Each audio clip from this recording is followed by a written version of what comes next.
E seria dogma de fé da Igreja Católica ter que aceitar a existência e atividade do diabo? Não há absolutamente nenhum dogma nem conciliar e nem papal a respeito da atividade do diabo, demônio, etc. E pelo contrário, há vários dogmas de que o milagre e a providência são exclusivamente divinos. Também não há nenhum dogma claramente sobre a existência do diabo. Há quem defenda, porém, que no Concílio Ecumênico Lateranense IV, do ano 1215, citam-se os diabos dentro do texto de uma definição dogmática. O texto conciliar diz: os diabos foram criados por Deus bons por natureza, eles, porém, fizeram-se maus pelo pecado. Mas a definição dogmática do Concílio Ecumênico Lateranense IV não visava a atividade, nem sequer a existência dos diabos, e sim pretendia condenar a teoria de que Deus fosse responsável pela criação de seres maus por natureza, como alguns pretendiam afirmar acerca dos diabos. O objetivo principal era a mensagem: tudo o que Deus criou é bom. Se alguém se torna mau, é tão somente pelo uso indevido de sua liberdade. O texto do Concílio Ecumênico Lateranense IV é praticamente repetição do texto de um concílio provincial. Os concílios provinciais não podem dar definições dogmáticas. Em Braga, no ano de 561, condenou-se a tese maniqueísta e priscilianista de que Deus teria criado um princípio do mal. O principal argumento em que se fundamentam muitos teólogos é de que Cristo, nos Evangelhos e a Bíblia em geral, falam muitas vezes dos demônios. Mas será esta mesma a intenção de Cristo, afirmar a existência do demônio tal como a tradição e o magistério eclesiástico o entendem? A tradição, para ser infalível, dogma, tem que ser clara, universal, entre todos os católicos, igreja, constante e ininterrupta desde as origens do cristianismo. Como porta-vozes e intérpretes autênticos dessa tradição, estão os concílios e o magistério da hierarquia eclesiástica.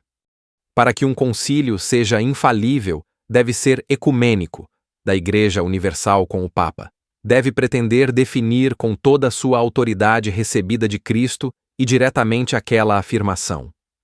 O mesmo se dá com a suprema autoridade eclesiástica da Igreja, o Papa, ex-cátedra.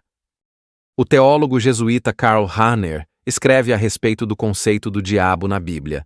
Tal doutrina vai penetrando lentamente de fora na religião autenticamente revelada. Por isso, nem tudo quanto afirmam os concílios ou os pronunciamentos da hierarquia da Igreja é infalível.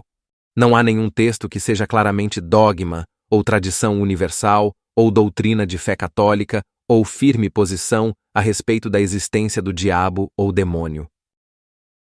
Numa analogia moderna e didática, podemos comparar como alguns pais educam seus filhos pequenos a obedecerem incutindo medo do bicho-papão. Ora, é mais correto a criança obedecer por medo de uma figura folclórica? Ou obedecer por amor e confiança aos pais e assim não querer magoá-los? O resultado pode até ser aparentemente igual, a obediência da criança. Mas além de não ser a verdade, isso pode gerar traumas, desequilíbrios psíquicos posteriores. Assim, da mesma forma, também os homens devem seguir a Deus pelo amor, pela confiança e pela fé, e não seguir a Deus pelo medo do diabo. Portanto, não é certo qualificar de herege a quem negar a existência dos demônios. A clássica pergunta: se Deus existe, o diabo também não deveria existir? Considerar necessários dois deuses, o Deus bom e o Deus mau, é negar que Deus seja absoluto e Deus único. Isto é panteísmo e maniqueísmo. É a negação do cristianismo.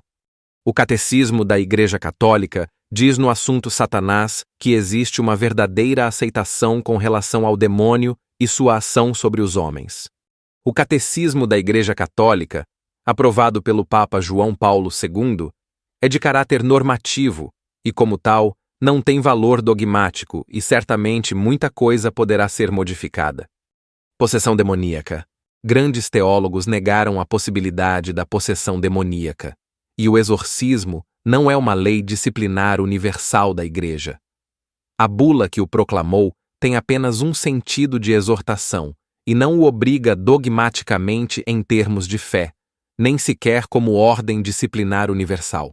Ela foi publicada no tempo das bruxarias e das superstições, quando a ciência não tinha condições de interpretar desequilíbrios psicológicos e os atribuía ao diabo.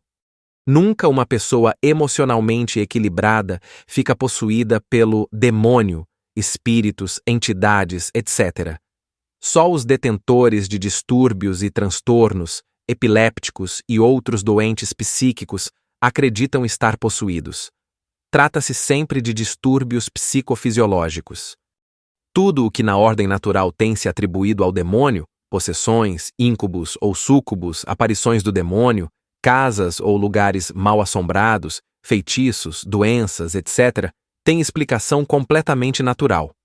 É a ciência e não a Igreja que cabe dizer se um fato pertence ou não aos fenômenos naturais deste mundo.